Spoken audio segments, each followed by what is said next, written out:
bajo las condiciones que se habían preestablecido con el acreedor inicial. Y creo que la ley de repetición que aplica para los servidores públicos cuando cometen errores que tienen que poner el municipio de demandas, en Colombia creo que hay que buscar a qué alcalde, gobernador le ha tocado devolver plata. Solamente el 5%. Ahí necesita más. Sí, solamente el 5% de repetición se logra recuperar. Bueno,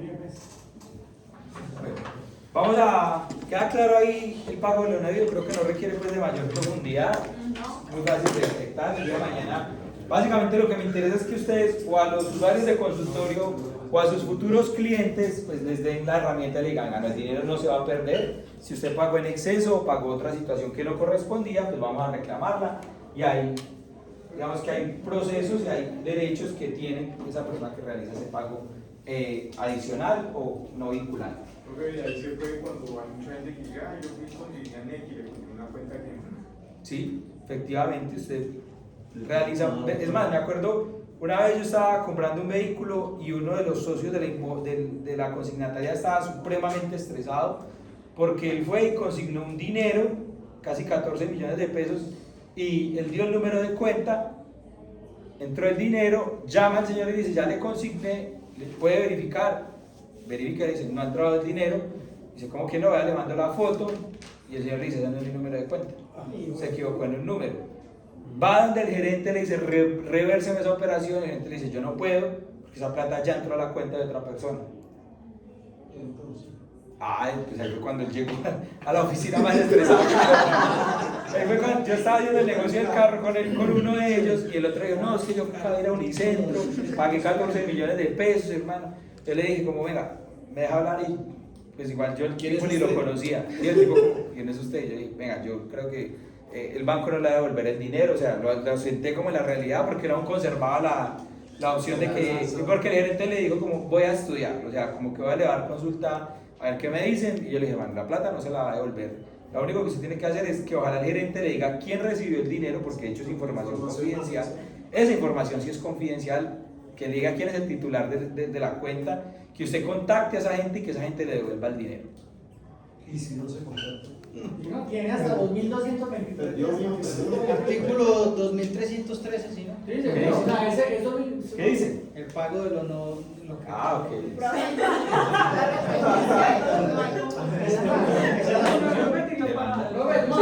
Si usted no mira los días, por eso, pero digamos que hay temas de Todo se emplaza. Se emplaza. Si no, la pregunta aquí es muy buena y dice, bueno, ¿qué pasa? Yo recuerdo que el tipo como que medio ya tenía un indicio, dijo, no, al parecer es como una empresa de Manizales, pero no tenía pues mayor conocimiento. Lo que pasa si se consigna a una persona que no se tiene dato alguno, los datos no están actualizados. Entonces, ¿qué pasa allí? Hay que demandar. ¿Qué? Hay que demandar para que el juez autorice para poder... Okay. ¿Y qué se hace entonces allí cuando no logramos localizar a una persona? Notificación por emplazamiento. Lo emplazamos y le nombraron curador. Ese curador lo representará y ya se tendrá que entrar a probar que hubo un error, que seguramente le dio una reclamación directa ante la entidad financiera, que no tengo vínculos con esa persona, que esos 14 millones de pesos que consignó este señor obedecían a otro negocio, etcétera, etcétera. Pero entonces surge una duda y es la que le van a hacer a ustedes. Bueno, y entonces al que le debo la plata, ¿qué? Hay que pagarle. Hay que pagarle. Hay que pagarle porque con la obligación aún no ha sido satisfecha. ¿Listo? Lo demandan ahí. Pues si es un error ya interno del banco. El banco responde, como en el caso de Oscar Adrián Loaiza, eso fue lo que pasó, el banco se equivocó. ¿Sí? Tiene que existir una constancia de ese pago. Si no se tiene, Sí, claro, ¿cómo lo vas a probar? ¿Cierto? Pues que hay una máxima del derecho que dice, dame las pruebas, te daré el derecho. Si no tienes forma de probarlo, no hay fórmula alguna. ¿Listo? Vamos a pasar a al último de los cuasicontratos. El cuasicontrato de comunidad. A ese cuasicontrato de comunidad se puede llegar por varias fuentes. Puede ser bien sea por la voluntad de las partes o cuasicontrato de comunidad. Al cuasicontrato de comunidad se puede llegar bien sea por la voluntad de las partes o se puede llegar también por virtud de la ley.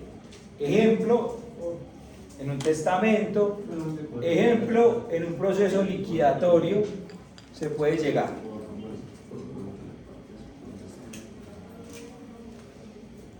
Entonces vamos a poner, ¿cómo? ¿Testamento y qué más? Testamento o proceso liquidatorio. Entonces vamos a poner un ejemplo. Digamos que entre todos vamos a comprar este lote y nos llamaremos comuneros, condueños, copropietarios, como quiera llamar. Hay diferentes términos, todos terminan siendo sinónimos jurisprudencialmente, doctrinariamente, todos terminamos siendo copropietarios, condueños, comuneros, dueños de una cuota aparte o propietarios en común y pro indiviso. ¿Sí? Entonces digamos que somos 20 y eso tiene 20 propietarios. Y esos 20 propietarios podemos haber llegado bien sea por virtud de nuestra voluntad. Hicimos una escritura de compraventa donde todos le compramos a uno y quedamos nosotros 20 como nuevos propietarios, o puede ser que nosotros 20 seamos herederos, ¿cierto? Entonces los 20 somos hijos del mismo padre y la misma madre, para el ejemplo, y todos llegamos y por virtud de la ley integramos el derecho de dominio de este inmueble. O puede ser que se dé en un proceso liquidatorio en el que cada uno de nosotros tengamos una creencia y conforme a las reglas de la prelación de los créditos, que es un tema que se aborda acá, nos van a adjudicar porque no hay más, no va a remate, simplemente se adjudica a los acreedores. Entonces dicen, a cada uno de ustedes, conforme al porcentaje que le corresponda, va a ser dueño de una cuota aparte, de un porcentaje. Y somos dueños. Contrato, cuasicontrato de comunidad. Y entonces empiezan a surgir unas dudas de esta figura jurídica, en el cual la cosa puede ser de carácter singular, en este caso un lote, o puede ser a título universal también. ¿Qué sería a título universal? Que está el lote, además de eso hay un carro, y hay otros lotes, etc. ¿Cierto? Entonces tenemos por acá más predios y todos vamos siendo dueños de una comunidad. Puede ser a título singular o a título universal. Reitero, se puede llegar por la voluntad de las partes o ya por virtud del cuasicontrato, por virtud de la ley, como en un testamento, como en una sucesión, como en una liquidación de una comunidad y así sucesivamente. ¿Quién había escuchado el término común y pro indiviso? Yo, ¿Dónde lo había escuchado? más que todo se ve en los predios rurales, que ahora la gente está comprando lotecitos, entonces cogen una finca y como el POT no deja sacarle licencia a cada pedacito, entonces lo que están utilizando esa figura para que puedan partirlo, pero que queden todos dentro de una misma escritura. Sí, ahorita estamos hablando mucho del tema de la donación de vivienda campesina como método para solicitar esas licencias, pero bueno. ¿No desenglobe?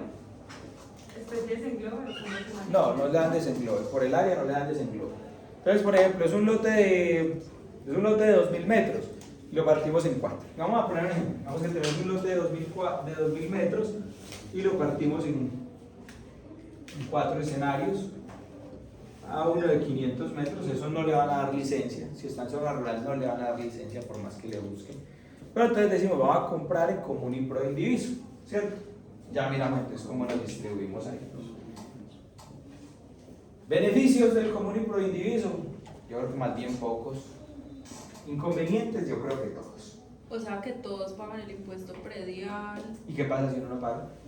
No tiene que asumir los Ya, entonces, el lote. Listo. Entonces ya empezamos a ver los primeros problemas. Que las obligaciones propter rem se asumen por todos en partes iguales o lo que le corresponda al derecho, ¿cierto? Porque yo puedo ser el dueño, uno por ejemplo, uno podría ser dueño del 90% y los otros 19 dueños del 10%. Y aquí vamos a traer un ejemplo que se ha dado a lo largo de la historia en las cátedras del derecho romano, desde las cátedras del derecho romano. y es el ejemplo del toro o el ejemplo de la vaca.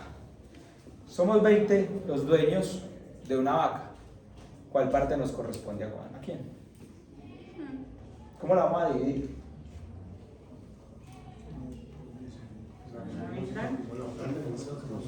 No es posible entonces dividirla materialmente, primero porque el bien como tal ya no sería útil, motivo por el cual digamos que su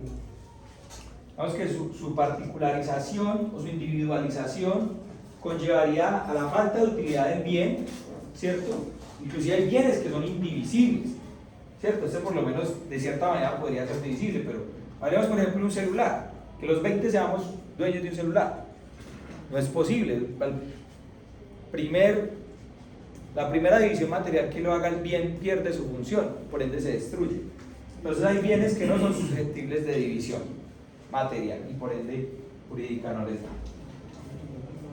Si el bien pudiese llegar a ser susceptible de división, entonces en la medida de lo posible a cada una de las partes se le entregará la cuota parte que le corresponda, si es susceptible de división material. Si no es susceptible de división material, para terminar con esa comunidad tendríamos que acudir a un proceso divisorio tendiente al remate del bien. Y aquí hay una máxima del derecho y es que nadie está obligado a estar donde no quiera estar. Eso aplica tanto para relaciones de sociedad conyugal como para relaciones de sociedades de comunidad. Si yo no quiero estar en un lugar, puedo vender, ¿cierto? Inclusive para esquemas societarios también, así sean muy cerrados, muy restrictivos. El peor de los escenarios tendré que darle un derecho de preferencia a los socios o a la misma sociedad como persona jurídica para que readquiera las acciones. Yo no estoy obligado a estar en un lugar donde no quiera estar. Pagaré unas penalidades, sí, pagaré unas multas, sí, pero puedo retirarme, sí. Matrimonio de una sociedad de 54 de una unión marital de hecho o de una comunidad propiamente hecha. Solo una pregunta. Cuando se dan los temas gerenciales, somos 4 hermanos, Ajá. tenemos un bien. Sí. Hay 3 que realmente no se quieren quedar con ese bien y los 3 queremos venderlo. Pero hay uno que tiene sentimiento de ser bien de mis papás. Eso es lo más común, eso es lo más común que pasa. Lo más común que pasa. Es lo más común que pasa y esa persona, por regla general, se cree con mayor derecho. Se cree con mayor derecho. Entonces dice, no, es que ustedes se fueron, ustedes hicieron su vida, yo tuve que quedarme aquí con papá y mamá, yo tuve que cuidarlos, yo tuve que auxiliarlos, ambos murieron, yo estuve aquí en ese momento y ahorita entonces sí vienen ustedes como pirañas a ver qué logran sacar.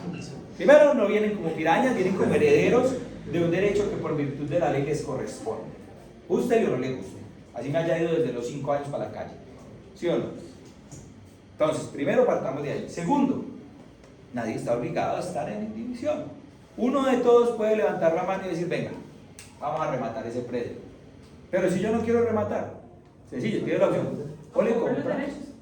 Sí, hay un derecho de preferencia allí que en un juzgado, en un proceso divisorio vi, que se le da una primera opción prevalente como tal a los condueños y si finalmente no se da, entonces se procede a la subasta pública.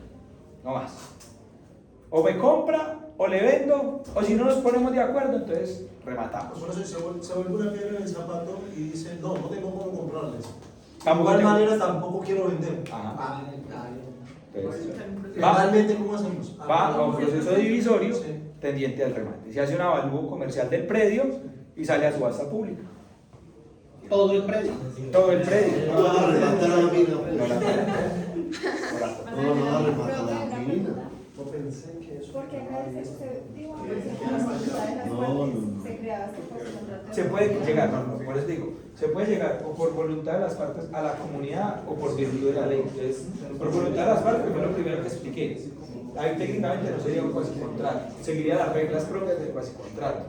Por ejemplo, pago de obligaciones, distribución de utilidades.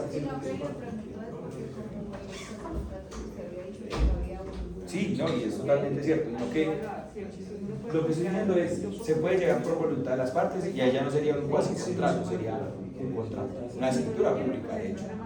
¿Sí? Pero se puede llegar también por otros medios, como la ley, en este caso el testamento, o la liquidación en la liquidación forzosa en una liquidación. ¿cierto? Ahí está.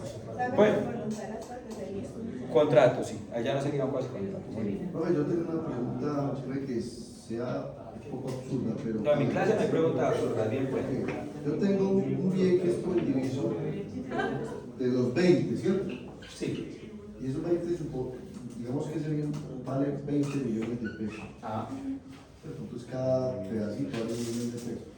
Porque son 20, corresponde a cada pedacito 1 millón. Si yo vendiera mi pedacito por 20 millones, yo tengo que repartir la plata con los demás. No, porque se vendió su cuota aparte. Entonces cada uno puede disponer libremente de la cuota aparte según le corresponda. ¿Qué quiere decir eso? Yo puedo vender mi cuota aparte, yo puedo salir y perfectamente, y uno de sus clientes el día de mañana decir, venga, yo voy a comprar el 50% que me está vendiendo Pepito, pero Juanita no me quiere vender. ¿Qué hago, abogado? ¿Compro? Sí, compra.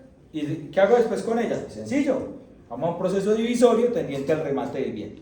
Fácil.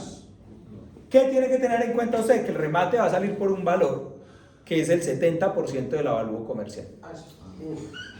¿Sí?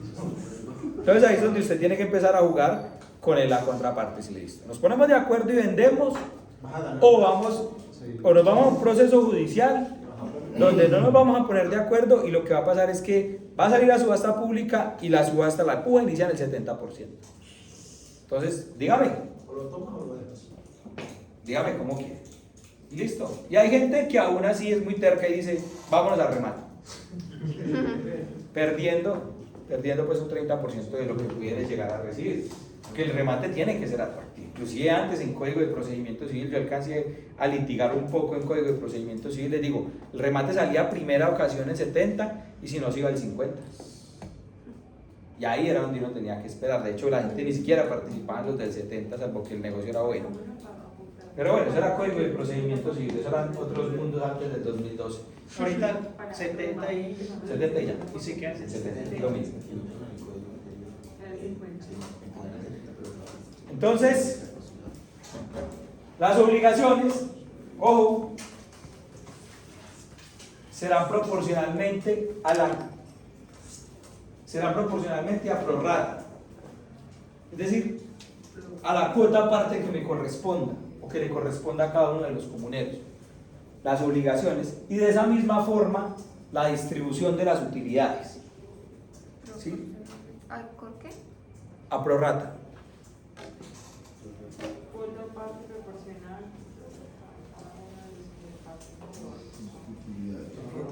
Prorrata es cuota parte proporcional que toca cada uno de los que reparten. Vale. ¿Listo? Entonces, Ahí sí repartir. ahí sí. Repartirlo. Entonces, encontramos, ojo con el tema,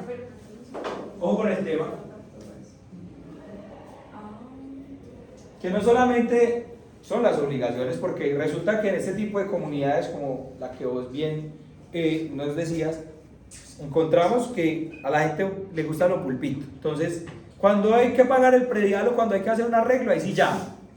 Venga, hay que hacer un arreglo en la casa, vea, se va a caer. Pero cuando hay que repartir los arriendos, entonces ahí sí, no llama. ¿Cierto? Y es muy común, ese tipo de situaciones es muy común que se presente y especialmente en familias. Familias que heredan bienes derivados de sucesiones. Que heredan bienes, redundante, pero digamos que adquieren bienes derivados de sucesiones. ¿Cierto? Es muy común que eso ocurra donde, no, pero si usted tiene mucho, usted trabaja mucho, usted le va muy bien, véame a mí, yo solamente tengo los arriendos, ¿cómo les va a quitar? Eso no tiene nada que ver. Nada que ver, absolutamente nada que ver. Una persona tiene derecho a percibir a prorrata los ingresos que el bien genere. Y asimismo tiene la obligación de salir a cubrir las obligaciones que en el bien se generen, bien sean de carácter estructural o bien sea de carácter económico. No, perdón, quiero decirle yo que si un hermano se queda por un bien, y digamos lo toma 5 años y percibe todos los arriendos durante esos 5 años, el otro hermano que está por allá lejos y regresa, puede solicitar alguna acción legal para que esa persona, todos esos 5 años que percibió, llegue y partamos. Claro, efectivamente. solicitar, de pronto no los 5 años, bueno sí, porque no tiene término de prescripción, entonces hasta 10 años porque sería la prescripción general. Y sí, efectivamente podría solicitarle a un juez que le reconozcan la parte que a él le correspondía, es decir, los frutos que con mediana inteligencia el bien hubiese podido generar. Esa postura la semana pasada la estaba discutiendo yo el jueves en la mañana en un juzgado donde 2 personas que se divorciaron se les adjudicó un bien que aproximadamente era una renta de 10 millones de pesos mensuales y ella, la señora, quedó viviendo en el bien y pues nosotros decíamos, bueno, ¿cuánto era la renta? El perito determinó que desde que ella estaba viviendo hasta hoy, pues son 8 millones, hoy están 10 millones de pesos el arriendo de la vivienda y el cliente decía, bueno, ¿dónde está mi parte? Si bien usted es dueña, pues yo también soy dueño, yo no vivo y él sí ha pagado, por ejemplo, las administraciones, etc. Entonces, pues la juez le decía a la contraparte como lo mejor es como que concilien, miren a ver, y finalmente lo que se logró fue una conciliación. Y dentro de las obligaciones se estableció que el bien se va a vender y que si en 6 meses no se vende, vamos a un proceso divisorio. Pero le reconoció parte de los arriendos. De los arriendos, hasta el día de hoy, sumaban algo así como 175 millones de pesos y la mitad de los arriendos, que era lo que le correspondía a mi cliente. 175 millones de pesos y más lo que se genere en los próximos 6 meses. En 6 meses ella, si no se vende, se tiene que salir y automáticamente el bien se va a subasta pública. Tienen 6 meses para ponerse de acuerdo o venderlo. Así de sencillo, porque es que ese es un tema que ya se ventiló ante un juzgado de familia, es un tema en el que ellos les adjudicaron un bien que tiene una valor aproximadamente a 4.500 millones de pesos. Entonces, la juez dijo, venga, esto ya no puede irse más largas, cerremos este ciclo. En fin, ahí está. Pero ustedes creen, van a encontrar que las rentas no siempre son de 1 millón de pesos, de 2 millones. Yo he tenido en mis manos contratos en Pereira, arrendamientos de hasta 25 millones de pesos mensuales. Que aquí en Pereira, pues es un exabrupto, ¿no? Diría.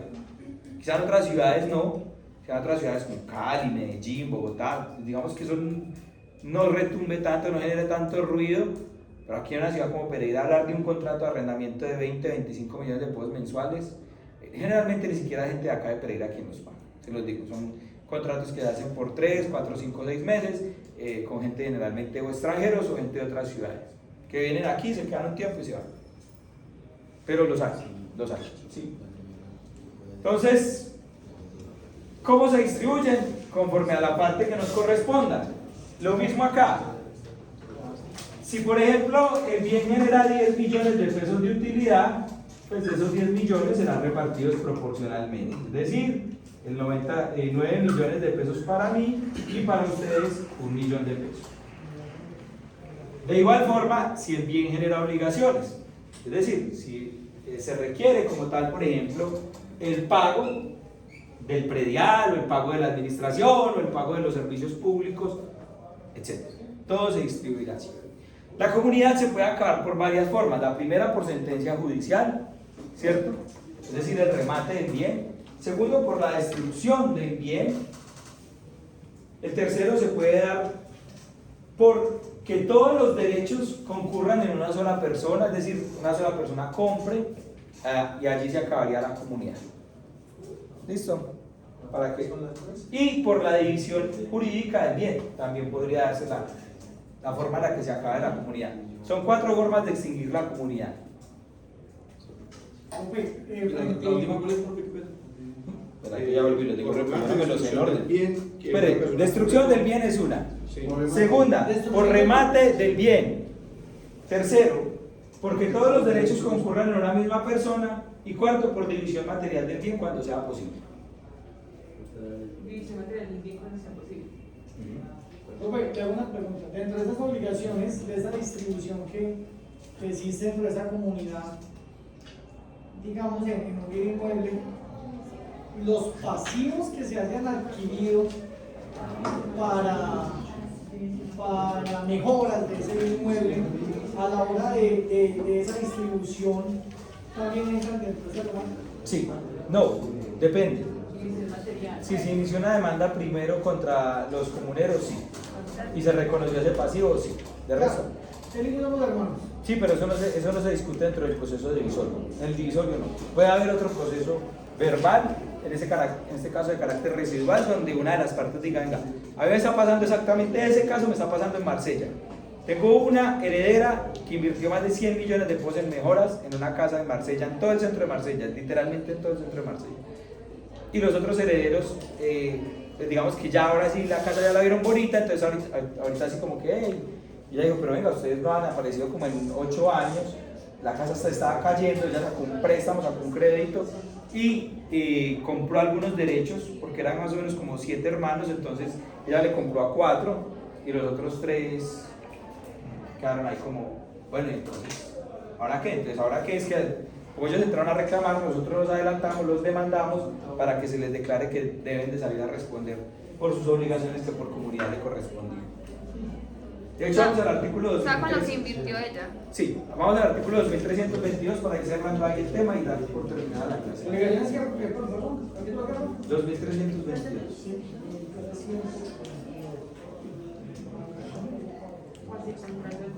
Cuando se completa la comunidad de una cosa universal, singular, entre 2 o más personas, sin que ninguna de ellas haya contratado sociedad o celebrado otra convención relativa a la misma cosa, es una especie de cuasi-contrato. Listo, sigue por favor con el siguiente artículo, por favor, 2323. ¿Con cuánto? 2323, por favor. El derecho de cada uno de los comuneros sobre la cosa común es el mismo que el de los socios en el haber social. Sí. Muy bien. Ojo, la comunidad no genera una persona jurídica. ¿Sí? Es decir, para que lo tengan presente, la comunidad no genera una persona jurídica propiamente, es decir, esto no tiene representación legal por parte de una persona. Y cada uno será representante del derecho que le corresponde. ¿Sí? No hay un vocero como tal que pueda terminar vinculando a todos en representación de todos. No. Cada uno va a tener que entrar a disponer libremente de su derecho. Pero lo puedo asignar. Sí. Digamos, el hermano mayor toma la decisión de que yo voy a representar a ti, somos 10, voy a representar 7. Entonces aquí cada un poder. O como agente oficioso, sí, efecto, pero sí. La regla es que sí, efectivamente. Listo, les pido por favor que sigan con la lectura de los siguientes artículos hasta el artículo 2329. ¿Desde cuál, profe? 2323 hasta el 2329. Sí. No, hasta el 2340. ¿Cuál? 2340. El código civil. Pero básicamente, van a encontrar que es básicamente lo que yo les dije aquí en clase.